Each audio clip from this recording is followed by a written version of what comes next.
वह वनिता खंडेलवाल से अग्रसेन शिक्षा प्रतिष्ठान महिला महाविद्यालय से पर्यावरण शिक्षा के अंतर्गत आज आपके लिए टॉपिक लेकर के आई हूँ पारिस्थितिकी, जिसको इंग्लिश में हम इकोलॉजी कहते हैं। इकोलॉजी शब्द रेटन के द्वारा सबसे पहले दिया गया था, जो ग्रीक भाषा के दो शब्दों से मिलकर के बना है, आइकोस तथा लोगोस। आइकोस का अर्थ है घर या निवास, जबकि लोगोस का अर्थ है अध्ययन करना। तो पारिस्थितिकी का या इकोलॉजी का जो शब्द का जो अर्थ निकल करके आता है कि जीवधारियों का उनके प्राकृतिक आवास में अध्ययन करना इकोलॉजी कहलाता है।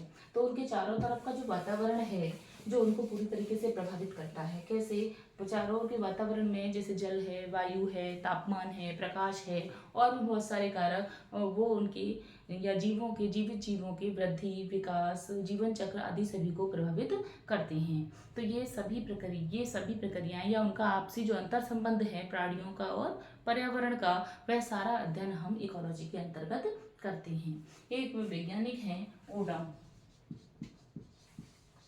जो पारिस्थितिकी को परिभाषित करते हुए कहते हैं कि प्रकृति की संरचना एवं उसके कार्यों का अध्ययन ही इकोलॉजी है। इसी तरीके से हेकेल हैं, वे भी ये कहते हैं कि जीवधारियों का और पर्यावरण के संबंधों का जो अनुपात है वही इकोलॉजी है। अब इकोलॉजी की विशेषताओं के बारे में यदि हम बात करें,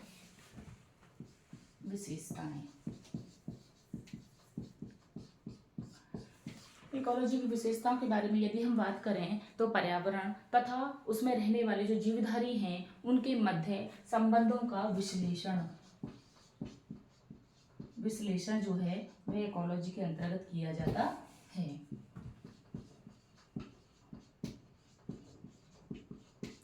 विश्लेषण हम इकोलॉजी के अंतर्गत करते हैं। इकोलॉजी के अंतर्गत ही हम पर्यावरण तथा जीवधारियों के मध्य अंतर संबंधों का अध्ययन करते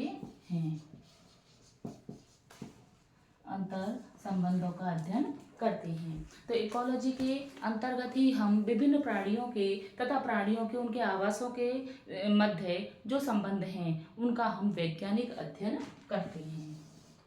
उनका हम किस तरीके का अध्ययन कर रहे हैं? वैज्ञानिक अध्ययन जो है हम इसके अंतर्गत कर रहे हैं।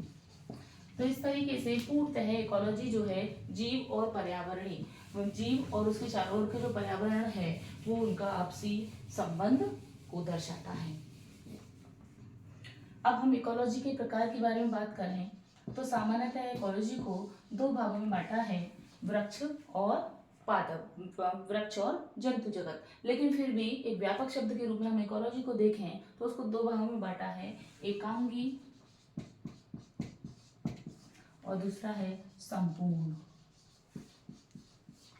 एकांगी इकोलॉजी और संपूर्ण इकोलॉजी। तो एकांगी इकोलॉजी के अंतर्गत किसी जीव के जाति या उपजाति का जब अध्ययन करते हैं उसके पर्यावरण के साथ, तो वह कहलाता है एकांगी इकोलॉजी। जैसे कि हम इसको एक उदाहरण से समझें कि राना टिग्रीना मेढक जो है वो एक जीव है और उसकी एक जाति है राना टिग्रीना। तो जब राना टिग्रीना की जाति का हम पूर्ण रूप से उसके वातावरण के साथ अध्ययन करते हैं तो वह एकांगी इकोलॉजी कहलाएगा। और संपूर्ण इकोलॉजी की अगर हम बात करें तो संपूर्ण इकोलॉजी के अंतर्गत जो संपूर्ण पारिस्थितिकीवेत्ता है वह संपूर्ण तंत्र का अध्ययन करता है, जैसे कि मृदा का, कौड़िय वनों का। तो इस तरीके से गुफाओं का वह संपूर्ण पारिस्थितिकी तंत्र का अध्ययन करेगा और उसमें ऊर्जा प्रवाह तथा अन्य प्रकार कार्यों को वह पूर्णतः देखता है।